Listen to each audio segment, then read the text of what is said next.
हुमायूं कबीर एक बड़ा फैक्टर बनकर उभरे और बाबरी मस्जिद जैसा सेंसिटिव इशू उन्होंने उठाया और उसकी नींव भी रख दी और लाखों मुसलमान भी वहां पर जुट गए, खाना भी बट रहा है और पैसा भी बट रहा है। उसके बाद AIMIM का उनके साथ आना, हालांकि वो गठबंधन बाद में टूट गया। क्या ये फैक्टर आपको लगता है कि जो लोकल मुसलमान वोटर है बंगाल का, जो ममता बनर्जी का इंटैक्ट वोटर है, वो कुछ अलग छिटका होगा अब हुमायूं कबीर के चलते?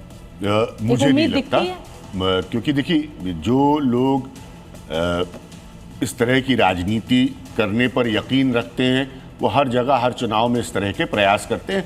हर बार आपको कोई ना कोई इस किस्म का किरदार नजर आता है। मैं नाम नहीं लेना चाहूँगा, बहुत लंबा इतिहास होता है, सब जानते हैं ये राजनीतिक तरीके होते हैं।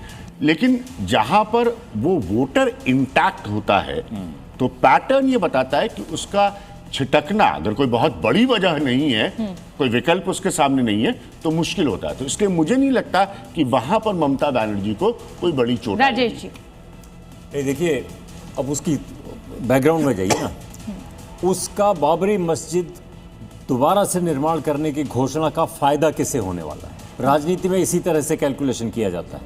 फायदा किसका होगा? फायदा होगा बीजेपी का सीधे सीधे। पोलराइजेशन, ध्रुवीकरण को थोड़ा सा आप एक्सप्लेन कीजिए। मतलब उसका ये है हिंदू और मुसलमानों में बंटवारा हो जाए, सीधे सीधे। तो हमारे AI एडिटर ने बताया सर, पोलराइजेशन में जो फायदा हो रहा है उसकी परसेंटेज 62% है टुवर्ड्स बीजेपी। हाँ, इसीलिए बीजेपी ने मुद्दा इसीलिए उठाया। सीधे कह रहे हैं हिंदुओं को वोट दो, सीधे सीधे अपील कर रहे हैं। जो मैं अब कल भी आपके उसमें कह रहा हूँ, सीधे सीधे बीजेपी वाले कह रहे हैं हिंदू खतरे में है, हिंदुओं से अपील कर रहे हैं। संविधान सब अलग चला गया।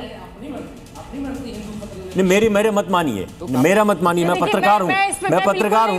मेरा मत पूछिए, मैं पत्रकार हूँ। देश का प्रधानमंत्री, राष्ट्रपति, आप मान सकते हैं, लेकिन आपका ओपिनियन होगा। वहाँ पे हिंदू कभी खतरे में नहीं हो सकता। मैं और हिंदू इतना नहीं, ये फैक्ट नहीं हो सकता है, नहीं रिलेटिव है। आपका फैक्ट हो सकता है, मेरा फैक्ट नहीं हो सकता। कमजोर नहीं है कि हम खतरे में आ जाए।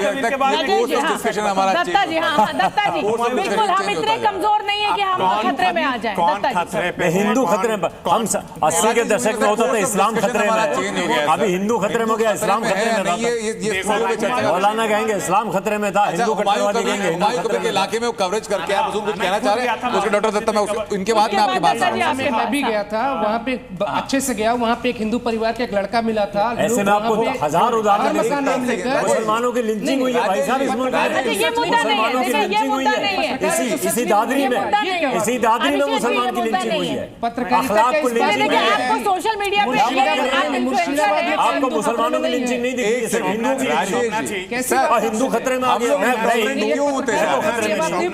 खतरे में नहीं हूँ। एक सेकंड शोभना जी, मैं इस विषय पे बिल्कुल नहीं जाना चाहता हूँ। अगर लिंचिंग हुए तो सरतन से जुदा भी हुआ है इस देश में। लेट्स एक्सेप्ट सरतन से जुदा हुआ है तो दोनों चीजें हुई है, कोई डिफेंड नहीं करेगा। दोनों चीजें हुई, बिल्कुल कोई डिफेंड नहीं करेगा। सरतन से जुदा जो है वो बहुत ही खतरनाक चीज है, उसको सजा होनी चाहिए। लेकिन ये कहना कि हिंदू खतरे में है, स्टूडियो के अंदर में हिंदू चर्चा हुई और हमारा पैनल बढ़ गया।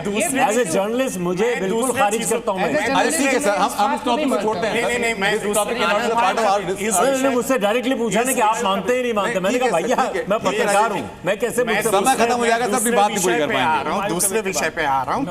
अभिज्ञान सर ने बहुत महत्वपूर्ण विषय उठाए थे। उन्होंने कहा था कि मजबूत विपक्ष होना बहुत आवश्यक है। मैं भी कहता हूं कि हेल्दी डेमोक्रेसी के लिए मजबूत विपक्ष होना बहुत आवश्यक है, हेल्दी पार्लियामेंट्री सिस्टम के लिए। पर हम क्या करें अगर विपक्ष का मेन मुखिया अगर सत्ता पक्ष के लिए वरदान साबित हो तो क्या कर सकते हैं? ये बात क्या सही कर है, सकते हैं? इस कुछ बात नहीं से कर सहमत सकते। है। दूसरी बात यहाँ पे ये आती है, मैं आपसे थोड़ी देर पहले चर्चा कर रहा था, आदर्श जितने हैं बंगाल में बीजेपी टीएमसी छोड़ के, जिसपे लेफ्ट फ्रंट भी आता है, कांग्रेस भी आता है, फुरफुरा शरीफ भी आ जाता है, सब आ जाते हैं। ये सब के सब मिला के 10